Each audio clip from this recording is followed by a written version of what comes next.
കുട്ടനാട്ടിൽ ആത്മഹത്യ ചെയ്ത കർഷകന്റെ വീട് ജപ്തി ചെയ്യാനുള്ള നീക്കത്തിൽ സുരേഷ് ഗോപി ഇടപെട്ടിരിക്കുകയാണ്. ബാങ്ക് ലോൺ പലിശ സഹിതം അടയ്ക്കുമെന്ന് അദ്ദേഹം വ്യക്തമാക്കി. പട്ടികജാതി പട്ടികവർഗ വികസന കോർപ്പറേഷനിൽ നിന്നെടുത്ത വായ്പയിലാണ് ജപ്തി നോട്ടീസ് വന്നത്. നിഷ ദിലീപ് ചേരുന്നുണ്ട്.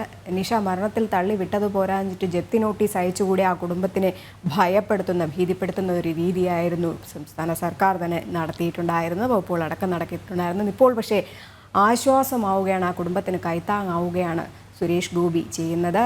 നീക്കത്തിൽ ഇടപെട്ടിരിക്കുന്നു. ഈ ജപ്തി ചെയ്യാനുള്ള വീട് ജപ്തി ചെയ്യാനുള്ള നീക്കത്തിൽ ഇടപെട്ടിരിക്കുകയാണ്. ബാങ്ക് ലോൺ പലിശ സഹിതം അടയ്ക്കുമെന്നും അദ്ദേഹം പറയുന്നു.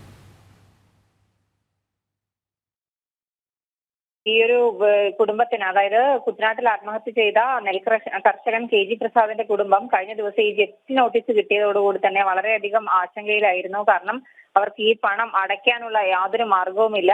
ആ വാർത്ത നമ്മൾ ഇന്ന് കൊടുത്തിരുന്നു.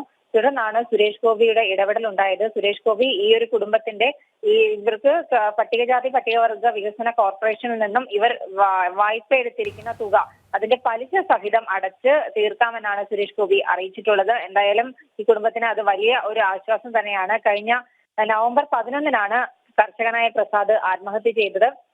പല തവണ ബാങ്കുകളിൽ കയറി ഇറങ്ങിയിട്ടും അദ്ദേഹത്തിന് ഒരു വായ്പ ലഭിച്ചില്ല. 50,000 രൂപ പോലും വായ്പ ലഭിക്കാത്ത സാഹചര്യത്തിലാണ് കർഷകൻ ജീവൻ ഒടുക്കിയത്. ഇതെല്ലാം വ്യക്തമായി എഴുതി വെച്ചിട്ട് തന്നെയാണ് പ്രസാദ് കീടനാശിനി കഴിച്ച് ആത്മഹത്യ ചെയ്തത്. തുടർന്ന് ഈ പ്രസാദിന്റെ മരണശേഷം 2 മാസമായി. 2 മാസം കൃത്യം ആകുന്ന സമയത്താണ് കുടുംബത്തിന്റെ പേരിലുള്ള, അതായത് ഈ കർഷകന്റെ ഭാര്യ ഓമനയുടെ പേരിലുള്ള 5 സെന്റ് സ്ഥലവും അംബേദ്കർ കോളനിയിലെ വീടും അടക്കം ഈ പട്ടികജാതി വികസന കോർപ്പറേഷനിൽ നിന്ന് ജപ്തി നോട്ടീസ് വന്നിരിക്കുന്നത്. എന്തായാലും 60,000 രൂപ ഇവർ 2022 ലോൺ എടുത്തതാണ്. അതിന്റെ പലിശ അടക്കം ഇവർ 15,000 രൂപയോളം ഇവർ അടച്ചു തീർത്തു. കഴിഞ്ഞ 11 മാസമായി യാതൊരു മാർഗവും ഇല്ലാത്തതുകൊണ്ട് ഈ ബാങ്കിന്റെ വായ്പ കുടിശ്ശിക മുടങ്ങിയിരിക്കുകയായിരുന്നു. തുടർന്നാണ് ബാങ്കിൽ നിന്നും ഇത്തരത്തിൽ ജപ്തി നടപടികളിലേക്കൊക്കെ പോയത്. നിഷ, അപ്പോഴും ഈ 2 മാസം വരെയിട്ടും സർക്കാരിന്റെ ഒരു ഇടപെടൽ ഉണ്ടായിട്ടില്ല. അവിടേക്ക് ആദ്യമൊക്കെ തന്നെ മന്ത്രിമാരടക്കം പോയിട്ടുണ്ടായിരുന്നു. പിന്നീട് അത് തിരിഞ്ഞു നോക്കാത്തൊരവസ്ഥയായ അവസാനം ഈ വീട് ജപ്തി ചെയ്യാനുള്ളൊരു നീക്കം വരെ അവർ നടത്തി. ഇത്രയും അധികം ദ്രോഹിക്കണോ ഈ കേരളത്തിലെ കർഷകർ എന്ന് പറയുന്നത് നട്ടലാണ് എന്ന് പലപ്പോഴും സർക്കാർ പറയുന്നുണ്ട്. അവരെയാണ് ഈ ദ്രോഹ നടപടികളിലേക്കൊക്കെ കടത്തിവിടുന്നതും.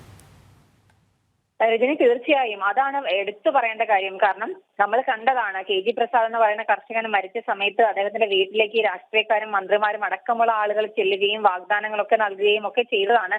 ആ ഒരു സമയത്ത് ഈ കർഷകന്റെ ഭാര്യ ഓമന പറയുന്നത് തങ്ങളുടെ വീട് ജപ്തി ഭീഷണിയിലാണ്. വീടും ഈ ഒരു 5 സെന്റ് സ്ഥലവും ജപ്തി ഭീഷണിയുണ്ട്.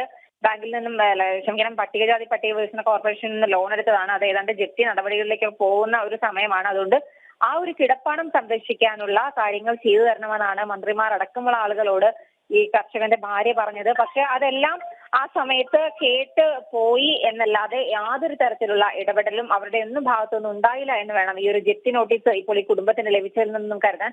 എന്തായാലും ഈ കർഷകനായ KG പ്രസാദിന്റെ കുടുംബത്തിനേറ്റ ഒരു വലിയ പ്രഹരം തന്നെയാണ് ഈ ഒരു ജപ്തി നോട്ടീസ്. എന്ത് ചെയ്യണമെന്ന് 1 രൂപ പോലും ഇന്നലെ നമ്മളോട് അവർ സംസാരിച്ചതിൽ നിന്ന് അവർ പറയുന്നത് അവർക്ക് ഇനിയും കടങ്ങളുണ്ട്. മൈക്രോ ഫിനാൻസ് അടക്കം അവിടെ നിന്നൊക്കെ വായ്പ എടുത്തിട്ടുണ്ട്. അതിന്റെ 1000 രൂപ വീതം അടയ്ക്കണം. അത് ഇളവ് ചെയ്ത് കൊടുക്കാമെന്ന്, അല്ലെങ്കിൽ അത് തീർപ്പാക്കി കൊടുക്കാമെന്ന് പ്രതിപക്ഷ നേതാവ് വീട്ടിൽ വന്നപ്പോൾ പറഞ്ഞതാണ്. പക്ഷെ അതിലൊന്നും യാതൊരു നടപടിയും ഉണ്ടായില്ല.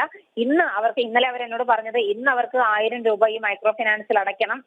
അതിനുവേണ്ടി അവർ ആരോടോ കടം വാങ്ങി 1000 രൂപ വെച്ചിട്ടുണ്ട് എന്നുള്ള കാര്യം അവർ പറഞ്ഞു. അവിടെയാണ് നിഷ ചിലയിടങ്ങളിലെങ്കിലും ഈ ജപ്തി നോട്ടീസ് പിൻവലിച്ചു എന്നുള്ള വാർത്ത വരുന്നുണ്ട്. ഇതിനുള്ള സ്ഥിരീകരണം എന്തെങ്കിലും ലഭ്യമായിട്ടുണ്ടോ?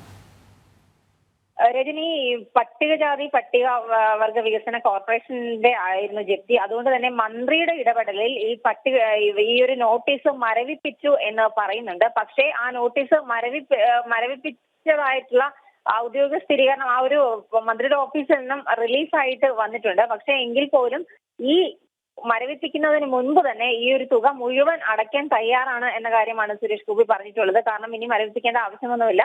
ഈ കുടുംബത്തിന് എത്ര രൂപയാണോ ഇവരുടെ വായ്പാ കുടിശ്ശിക അടക്കമുള്ളത് അത് മുഴുവൻ അടച്ചു തീർത്ത് ആധാരം എടുക്കാൻ തയ്യാറാണ് എന്ന കാര്യമാണ് സുരേഷ് ഗോപി അറിയിച്ചിട്ടുള്ളത്. രജനി, ശരി. എന്തായാലും കുട്ടനാട്ടിൽ ആത്മഹത്യ ചെയ്ത കർഷകന്റെ വീട് ജപ്തി ചെയ്യാനുള്ള നീക്കത്തിൽ ഇപ്പോൾ ഇടപെട്ടിരിക്കുകയാണ് സുരേഷ് ഗോപി. ബാങ്ക് ലോൺ പലിശ സഹിതം അടയ്ക്കുമെന്ന് സുരേഷ് ഗോപി വ്യക്തമാക്കി. പട്ടികജാതി പട്ടികവർഗ വികസന കോർപ്പറേഷനിൽ നടത്ത വായ്പയിലാണ് ജപ്തി നോട്ടീസ് വന്നത്. ഇവിടെയാണ് സംസ്ഥാന സർക്കാർ മനുഷ്യസ്നേഹിയായ സുരേഷ് ഗോപി എന്ന വ്യക്തിയെ തിരിച്ചറിയേണ്ടത്. അല്ലാതെ അദ്ദേഹത്തെ ജയിലിലടയ്ക്കുന്ന നടപടികളിലേക്കും പ്രതികാര നടപടികളിലേക്കും ഒന്നുമല്ല കടക്കേണ്ടത്.